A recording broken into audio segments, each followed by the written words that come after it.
Olá, meus queridos! Sejam todos muito bem-vindos a mais um vídeo aqui do meu canal. Meu nome é Ricardo Neves, sou professor efetivo aqui da Faculdade de Ciências Contábeis da Universidade de Rio Verde.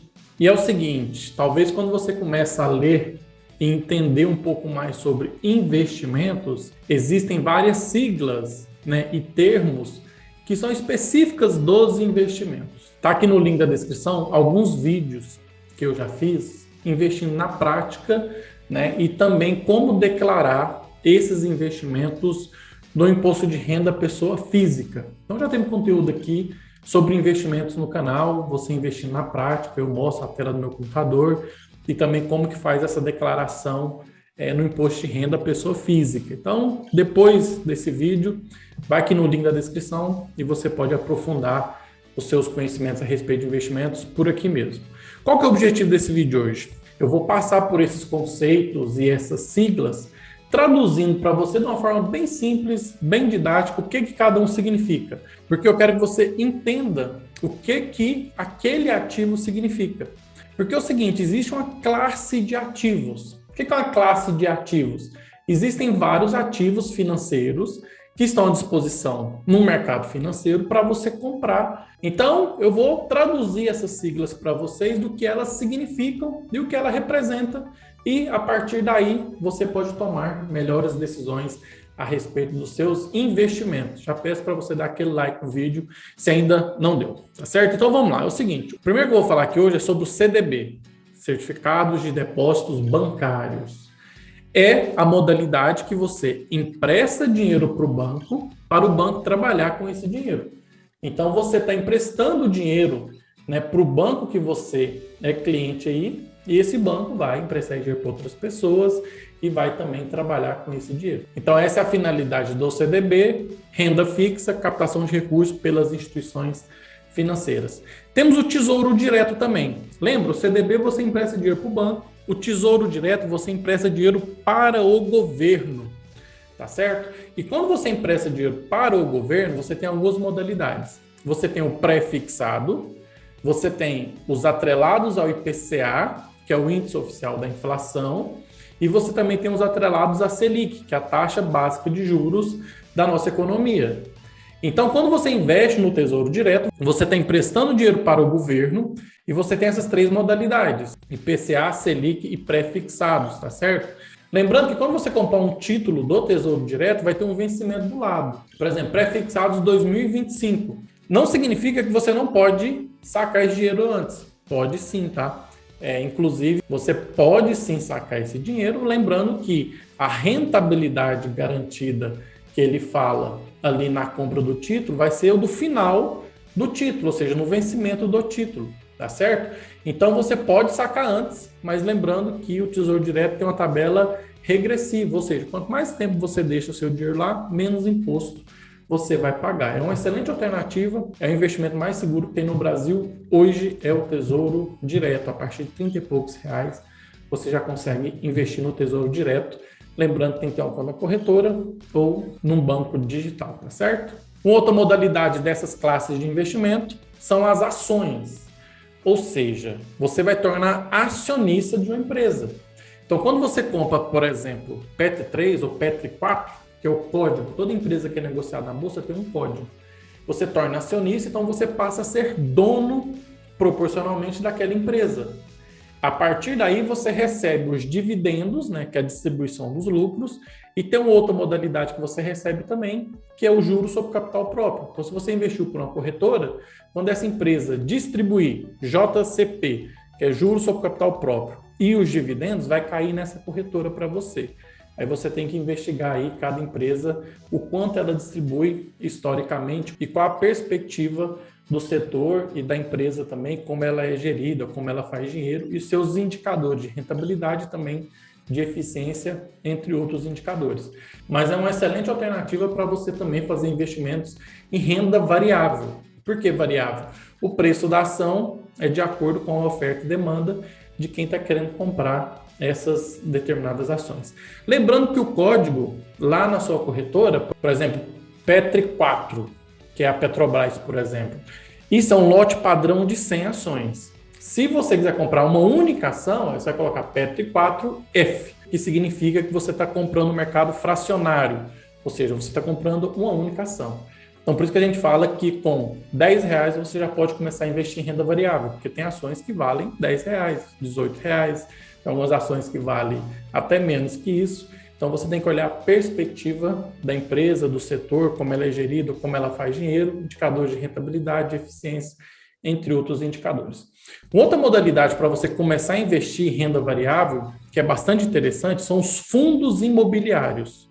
Por que ela é interessante? Porque você está investindo num fundo e esse fundo investe no setor imobiliário. Então, você tem alguns fundos de tijolo, que a gente fala que ele investe mesmo em galpões logísticos, em agências, enfim, em setor imobiliário mesmo. E você tem os recebíveis imobiliários. Então, você tem essa modalidade e você recebe rendimentos. E esses rendimentos são isentos, tá? E geralmente eles pagam de forma mensal. É uma forma bastante interessante para você ter uma renda passiva aí. E temos agora também sobre o arcabouço aí da mesma legislação, os FIAGRO, que são os fundos imobiliários do agronegócio.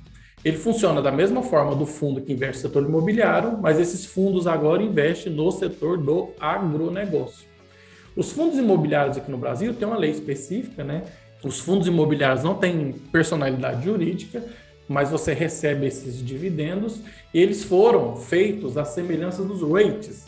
Lá nos Estados Unidos tem algumas diferenças, mas são fundos também que você investe naqueles fundos e o fundo investe no setor imobiliário para fomentar essa parte da economia. Então, é uma excelente oportunidade. Os FIIs e agora também o FIAGRO. Tanto é que lá no imposto de renda agora tem renda variável, operações comuns, que é quando você compra ações, né? E você tem também os FIIs e FIAGRO, que são os fundos imobiliários e os fundos do agronegócio. Temos também as figuras dos BDRs, que são certificados de depósitos bancários, que significa o seguinte: você tem empresas que investem em ações lá fora e você está comprando o recibo daquela empresa aqui no Brasil. Você compra um certificado que representa aquela ação no exterior. Então, você pode comprar Amazon, você pode comprar Disney. Acho que temos mais de 700 BDRs listados no Brasil, tá certo? Então, você compra esses ativos aqui no Brasil. Por exemplo, a Apple é AAPL34. Se você digitar na sua corretora, vai aparecer. Então, você compra esse certificado de depósitos bancários, que representa, na maioria das vezes, 1/6 da ação que está lá fora, que está no exterior, tá certo?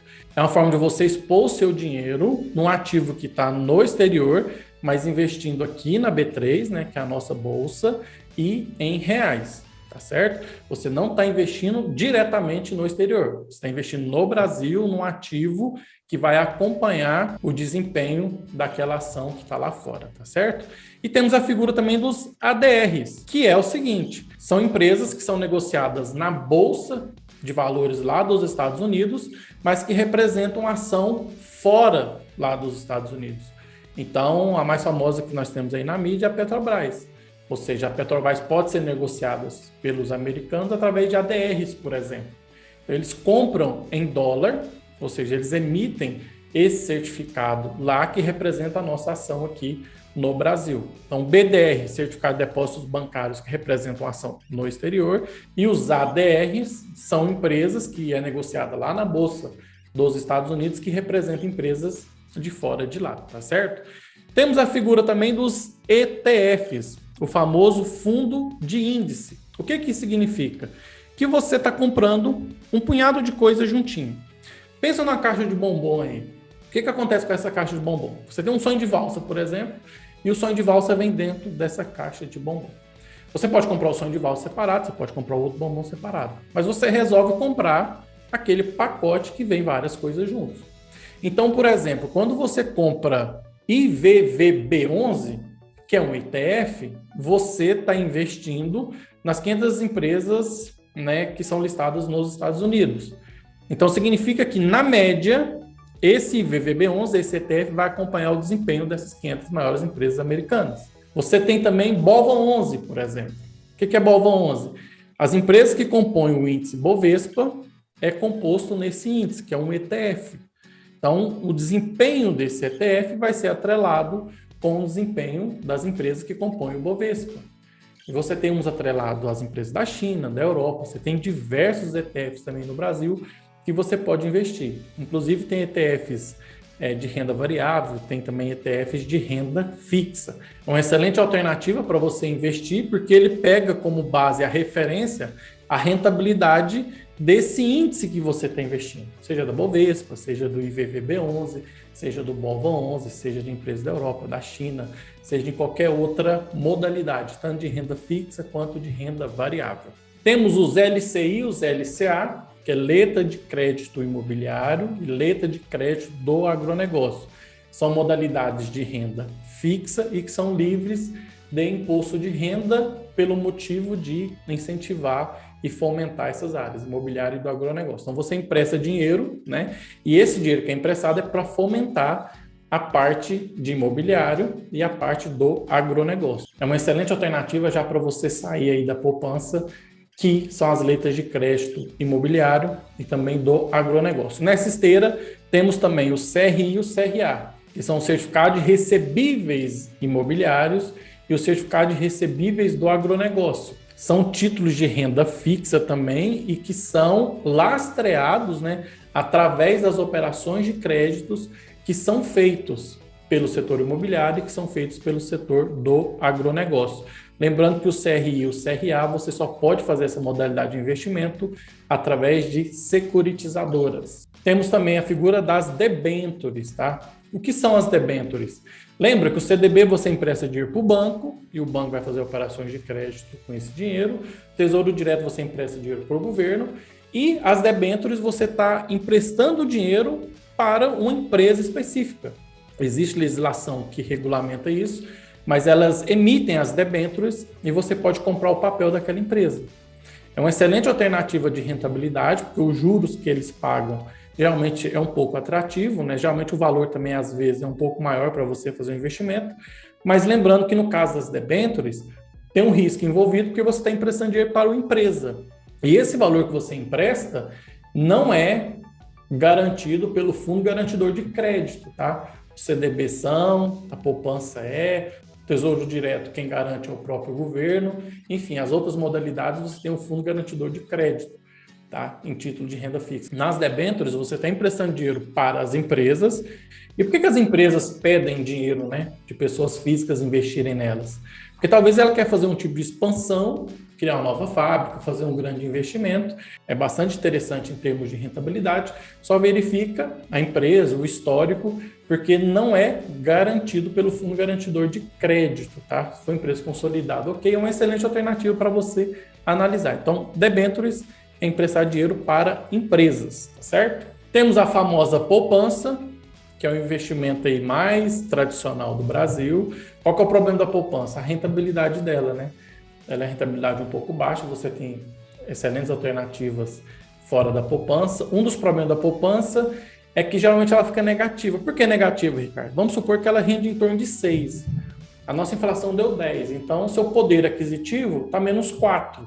Então, assim, você perde poder aquisitivo. E, por exemplo, agora você tem um tesouro direto a 12% ao ano. Tá certo? Então, assim, você tem excelentes alternativas. E um outro problema da poupança é que ela só tem a rentabilidade no aniversário. Ou seja, você deposita o dinheiro e você só vai ter rentabilidade no aniversário, né? Do mês que você deixa o dinheiro parado lá. A gente fala que é o aniversário da poupança, né? Se você tira antes, você perde essa rentabilidade. A poupança também é garantida pelo Fundo Garantidor de Crédito, tá certo? Quando você começa a investir também, começa a aparecer alguns fundos para você. Já falamos dos fundos imobiliários e dos fundos do agronegócio, os FIAGRO. Existem alguns fundos, por exemplo, fundos multimercado. Conforme o próprio nome sugere, os fundos multimercado são um fundo que você investe, ou seja, você vira cotista desse fundo, tem uma gestora por trás e essa gestora faz os investimentos com a captação desses recursos dos cotistas. No caso dos fundos multimercado, eles investem em ações, em renda fixa, no exterior, ou seja, eles investem em diversos mercados, inclusive de renda fixa. Então, quando você for comprar um fundo, observe quem é a gestora, quem são os gestores e o histórico de rentabilidade desses fundos. Falei do fundo multimercado, que investe em renda fixa, renda variável, em ações, né, no exterior, mas também temos os fundos de ações, ou seja, você investe no fundo e que esse fundo investe em ações, procurando ter uma rentabilidade muito boa. Você tem fundos cambial, que investe na variação aí do câmbio. Você também tem os fundos específicos de investimento no exterior, fundos de previdência, ou seja, você tem diversos fundos. Então, na verdade, você está comprando, né? Você está virando um cotista de um determinado fundo, e esse fundo tem uma gestora, tem uns gestores ali, e eles fazem a gestão do dinheiro dos cotistas. É bastante interessante também, em alguns casos específicos de investidores, principalmente se você não quiser ficar acompanhando o mercado aí, você compra essa cota do fundo. Obviamente, você tem que observar a taxa de administração e a taxa de performance desse fundo, porque talvez eles tenham uma rentabilidade boa, o fundo, mas ele tem uma taxa administrativa tão alta e uma taxa de performance tão alta que talvez não compensa você investir nesse fundo. Mas são uma excelente alternativa aí para você aí que não quer ficar acompanhando o mercado, e é uma excelente alternativa para você fazer seus investimentos, tá? E temos também as criptomoedas, a mais famosa é o Bitcoin, você tem o Ethereum, Solana, Cardano, você tem mais de 5.000 criptomoedas no mundo, que são moedas digitais. Existe toda uma discussão se é investimento, se não é, mas você pode comprar essas moedas digitais e elas podem valorizar ou não, tá? Ela é uma moeda descentralizada, ou seja, não depende do governo, e o que está por trás dessas criptomoedas é o sistema blockchain, ou seja, uma rede de computadores que fazem a mineração dessa criptomoeda, e ela tem uma volatilidade alta, porque o preço dela é de acordo com a demanda e a oferta e de outros fatores também. Então, você tem as opções, né, de investir. Tem gente que fala que não é investimento, mas você tem essa moeda digital descentralizada, que por ser descentralizada, essa rede blockchain, ou seja, você não tem um órgão centralizador, assim como você tem nas moedas fiduciárias, um banco central que regula. Quem regula é essa rede blockchain de supercomputadores que fazem a mineração dessa criptomoeda. Na verdade, as criptomoedas é um criptoativo, assim como os NFTs, que são os tokens não fungíveis. Até o Neymar comprou um desenho de um macaquinho que representa um NFT, que é um criptoativo. O que isso significa na prática? Você garante que aquele desenho e aquela figura é única no mundo. Pensa uma obra de arte aí. O que garante que ela tem aquele preço? É a especulação. Mas você garante que aquela obra de arte é única. Os NFTs, você também garante que aquela figura é única porque ela é validada na rede blockchain, nessa rede de computadores que valida aquele NFT. É como se fosse um certificado digital que você tem aí para fazer determinadas operações. Você garante que aquele certificado digital é único. Como? No caso desse certificado digital, você tem uma empresa que centraliza esses certificados. No caso dos criptoativos, assim como o NFT e também as criptomoedas, você não tem esse órgão. É a rede blockchain, são vários computadores espalhados pelo mundo, com linha de programação específica, que valida aquele criptoativo, seja NFT, seja criptomoeda, ou seja qualquer outro criptoativo, tá certo? Então pode ser uma alternativa aí, caso você queira entrar nesse mundo. Então a classe de ativos aí é imensa, obviamente pode ter ficado algum para trás, mas espero ter contribuído com o entendimento global do que são esses ativos, né, o que compõe essa classe de ativos. E quando você for fazer seus investimentos, o ideal é que você dilua o seu investimento nessas classes de ativos, a famosa diversificação, tá certo? Você dilui o risco. Então, diluindo o risco, você pode minimizar a perda.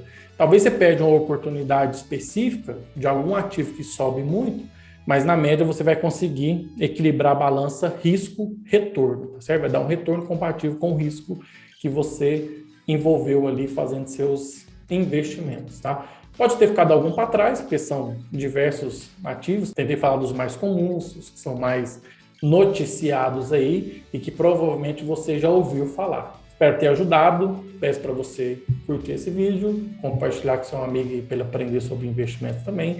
Se inscreva no canal e ative as notificações, que aí você não perde nenhum vídeo, tá? Lembrando que aqui está na descrição como você faz esses investimentos na prática e depois como você declara isso no imposto de renda pessoa física. Aquele abraço, professor Ricardo Neves.